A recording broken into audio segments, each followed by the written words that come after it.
نحمدُ نصلی علی رسول الکریم اما بعد اعوذ باللہ من الشیطان الرجیم بسم اللہ الرحمن الرحیم۔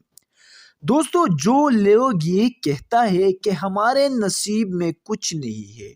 ہم اللہ تعالیٰ سے دعائیں تو مانگتے ہیں لیکن ہمارے دعائیں قبول نہیں ہو جاتی ہے، تو وہ لوگ اس ویڈیو کو ضرور دیکھیے۔ ناظرین کرام، ہر ایک انسان یہ مانتا ہے کہ ہمارا تقدیر کو اللہ تعالیٰ نے لکھ لیا ہے، اور اللہ تعالیٰ نے جو بھی ہمارے نصیب میں لکھ لیا ہے وہ ہم کو مل جاتی ہے، اس کے علاوہ کچھ نہیں۔ اور ہر کوئی یہ بات بھی مانتا ہے کہ اللہ تعالیٰ ہمارے ساتھ 70 ماؤں سے بھی زیادہ پیار کرنے والا ذات ہے، تو پھر تو اللہ تعالیٰ نے ہمارے تقدیر کو بہترین ہی لکھ دیا ہوگا،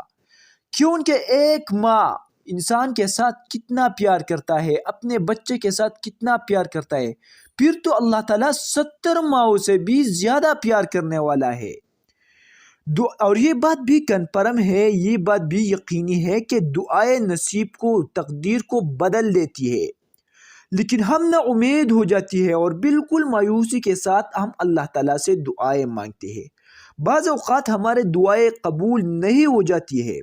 لیکن اس میں ہمارا ہی فائدہ ہوتا ہے، کیونکہ وہ دعائیں ایسے وقت پر قبول ہو جاتی ہے جس میں ہمارے فائدہ ہوتا ہے، کیونکہ اللہ تعالیٰ ہمیشہ اپنے بندوں کے فائدے کے مطابق ہی اپنا فیصلہ سناتا ہے۔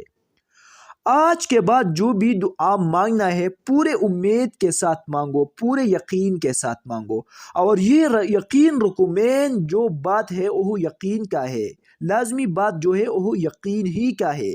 یہ یقین رکھو کہ اللہ تعالیٰ نے ہمارے تقدیر کو بہترین لکھ دیا ہے، اور جو بھی چیز آپ اللہ تعالیٰ سے مانگ رہی ہے یہ بھی یقین میں رکھو کہ وہ چیز ہمارے تقدیر میں ہے،